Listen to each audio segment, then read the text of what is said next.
Hello class, అందరికీ నమస్కారం. ఈరోజు మనం నేర్చుకోబోయేటువంటి టాపిక్ వచ్చి water resources.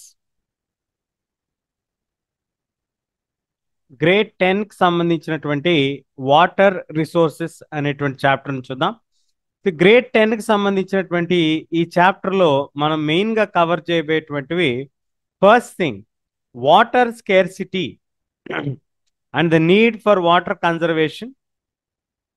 Next we are going to learn about the multi-purpose projects, అట్లాగే రెయిన్ హార్వెస్టింగ్ టెక్నిక్స్. ఈ మూడిటితో పాటు ఈ సెషన్లో అంటే మనం ఈ టాపిక్లో నేర్చుకునే పాటు అటల్ భూజల్ యోజన ఇది కొత్తగా యాడ్ చేశారు ఈ సంవత్సరం. అట్లాగే జల్ జీవన్ మిషన్ ప్రోగ్రామ్, అట్లాగే నర్మదా బచావో ఆందోళన్, ఈ మూడు కూడా మనం డిస్కస్ చేయటం జరుగుతుంది. సో ఇవాల్టి సెషన్లో first let us learn water. Why there is water scarcity? మనకి భారతదేశంలో వాటర్ స్కేర్సిటీ అనేది ఎందుకుంది? అసలు మనం వాటర్ని కన్జర్వ్ చేయాల్సినటువంటి పరిస్థితి ఉందా లేదా, ఉంటే ఎందుకుంది అనేది ఫస్ట్ మనం చూసే ప్రయత్నం చేద్దాం. Let me quickly take you to the next slide. Yes, so you can see here large population, మనకి పెరుగుతున్నటువంటి జనాభా, large population, water resources are being over exploited. అంటే విపరీతంగా వాడుతున్నటువంటి రిసోర్సెస్, మన రిసోర్సెస్ని మనం విపరీతంగా వాడటం జరుగుతుంది.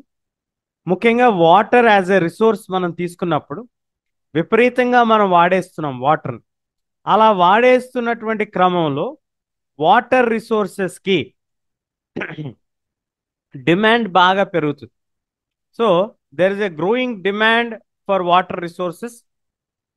దానికి కారణం ఏంటి అని మనం తీసుకున్నప్పుడు, ఒకటి గ్రోయింగ్ అర్బనైజేషన్, పెరుగుతున్నటువంటి ఇండస్ట్రీస్, అలాగే పెరుగుతున్నటువంటి పట్టణాలు, పట్టణాభివృద్ధి అనేది మనం ఏదైతే చెప్పుకుంటున్నామో, చాలా గొప్పగా పట్టణాల్లో జీవిస్తున్నాము అని మనం ఏదైతే చెప్పుకుంటున్నామో, ఈ పట్టణాలలో మనం నివసించేటువంటి అపార్ట్మెంట్స్తో మనం గనక తీసుకున్నట్లయితే, ఆ అపార్ట్మెంట్స్ అన్నిటిలో మనం సగటున వాడేటువంటి వాటర్ కెపాసిటీ, ఎంత వాటర్ వాడుతున్నాము అనేది మనం తీసుకున్నట్లయితే చాలా ఎక్కువగా వాడుతున్నాము.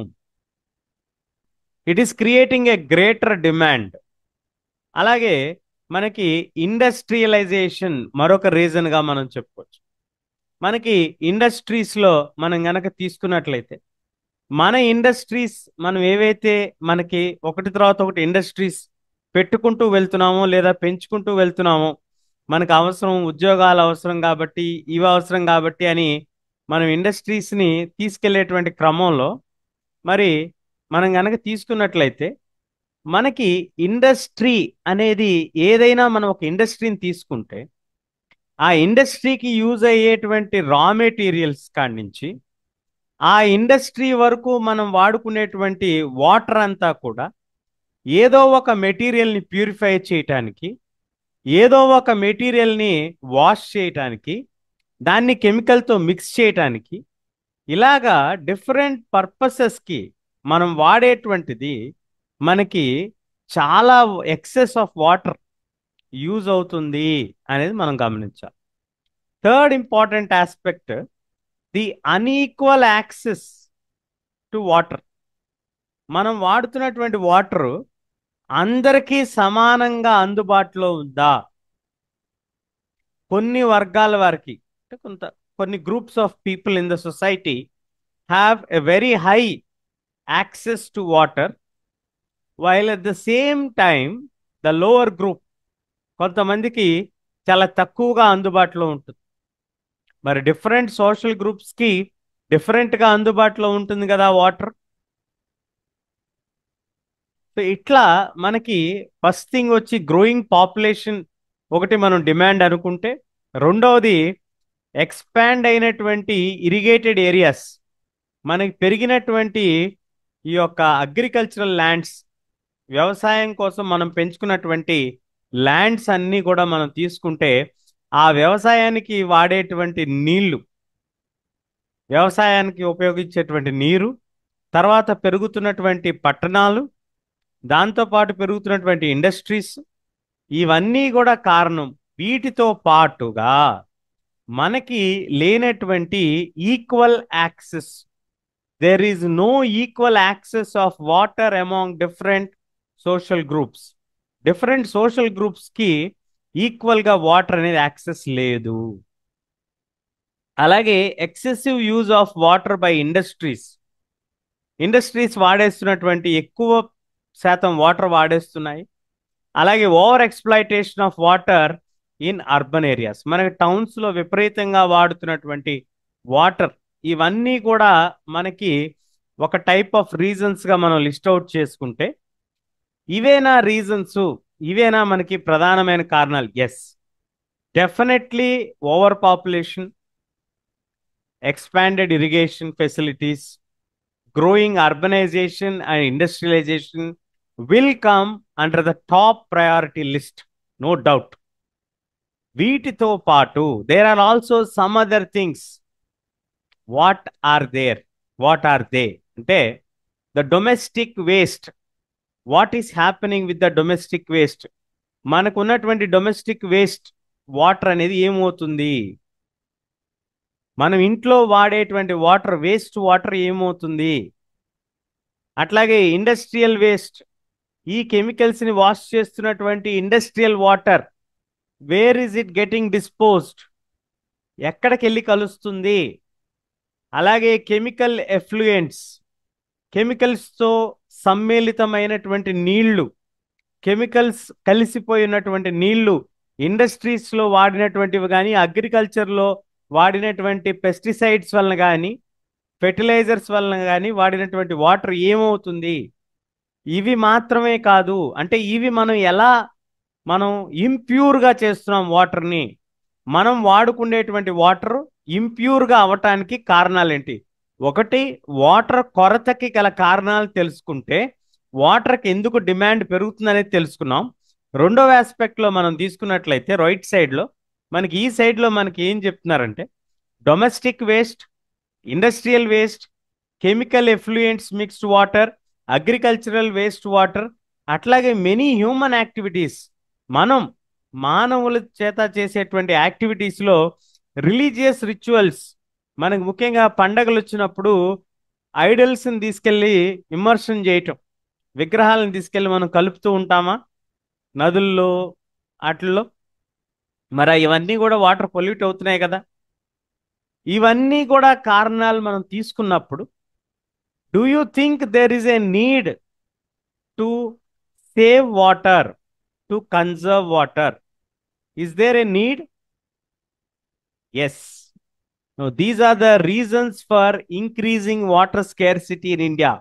ఇప్పటి వరకు మనం చూసినటువంటిది ఏంటంటే, ఏ ఏ కారణాల వలన మనకి వాటర్ స్కేర్సిటీ రావచ్చు ఇండియాలో, what are the reasons that brings you water scarcity అనేది మనం తీసుకున్నప్పుడు, we saw the factors like this: large growing population, అలాగే irrigated areas of land, urbanisation, industrialisation, unequal access, over exploitation of water by industries and by urban areas.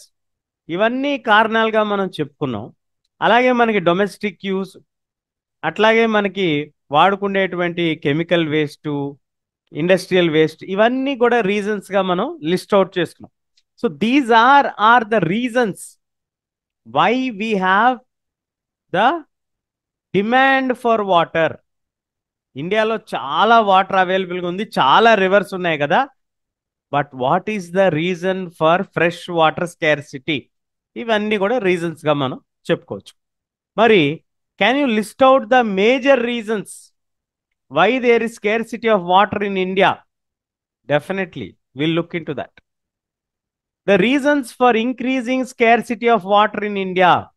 మన భారతదేశంలో రోజువారీగా పెరుగుతున్నటువంటి నీటి యొక్క కొరత, ముఖ్యంగా మంచి నీటి లేదా తాగునీటి యొక్క కొరతకి కారణాలు ఏమిటి? అనేది మనం తీసుకున్నట్లయితే India is a country where it depends largely on monsoons. Monsoons అంటే ఏంటి? ఋతుపవనాలు అని. అంటే మన ఇండియాలో major agriculture, majority of agriculture చేసేవాళ్ళు కానీ, లేదా మనం ఎక్కువగా ఆధారపడేది ఏంటి? వర్షాలపై ఆధారపడి చేసేటువంటి వ్యవసాయం. వర్ష ఆధారిత వ్యవసాయంగా మనం చెప్పుకుంటాం. సో ఈ వర్షంపై ఆధారపడేటువంటి ఫినామినా ఏదైతే ఉందో ఆ వర్షాల ఫినామినాని మాన్సూన్స్ అంటాం. మాన్సూన్ క్లైమేట్ అంటాం. ఇండియాలో ఎక్కువగా మాన్సూన్స్ బేస్ చేసుకొని అగ్రికల్చర్ జరుగుతుంది కాబట్టి. సో మాన్సూన్ ఎప్పుడైతే ఫెయిల్ అయిందో, if monsoons fail or they don't arrive on time, that results in scarcity of water resources. ఒకవేళ మాన్సూన్స్ గనక జూన్ మొదటి వారంలో గనక రాకపోతే, జూన్ ఆఖరి వారానికో లేదా మూడో వారానికో అది గనక చేంజ్ అయితే, due to various other reasons, అనేక కారణాల వలన అది గనక మారినట్లయితే అప్పటి మన పరిస్థితి ఏమిటి? మనం ఎలా తీసుకోవాలి దాన్ని అని అంటే, డెఫినెట్గా మనకి వాటర్ స్కేర్సిటీకి ప్రధానమైనటువంటి కారణం మాన్సూన్స్ అవుతుంది. సెకండ్ రీజన్ వచ్చి మనకి growing demand for irrigation water. మనకి వ్యవసాయం బాగా వాటర్ గురించి డిస్కస్ చేస్తున్నామండి. Why there is a growing demand for irrigated water? ఎప్పుడన్నా మీకు డౌట్ వచ్చిందా? ఎందుకంటే మనకి పెరుగుతున్నటువంటి జనాభాతో పాటుగా మనకి ఫుడ్ నెసెసిటీ కూడా పెరుగుతుంది. Production of food has to be increased. ఆహారం ఉత్పత్తిని పెంచాలి అంటే ఆహారాన్ని ఎలా ఉత్పత్తి చేస్తాం? మనం వ్యవసాయం చేస్తాం. వ్యవసాయాన్ని పెంచితే దాని నుంచి వచ్చేటువంటి ఆహారం మనకు పెరుగుతుంది. అట్లాగే కదా మరి వ్యవసాయాన్ని పెంచుకునేది. మరి ఆ వ్యవసాయాన్ని మనం ఇది చేయాలి అని అంటే దానికి సంబంధించి మనం నీళ్ళని ఎక్కువ ఇవ్వాలి కదా. జనాభా పెరుగుతున్నప్పుడు జనాభా తీసుకునేటువంటి ఆహారం సహజంగా పెరుగుతుంది కాబట్టి ఈ ఆహారాన్ని మనం ఎక్కువగా పండించాల్సినటువంటి ఆవశ్యకత మన యొక్క రైతుల పైన భారంగా పడుతుంది. సో దాంతో డిమాండ్ పెరుగుతుంది, సప్లై కూడా పెంచాల్సి ఉంటుంది. అది ప్రధానమైనటువంటి కారణం. అలాగే industrial activities and downfall of underground water.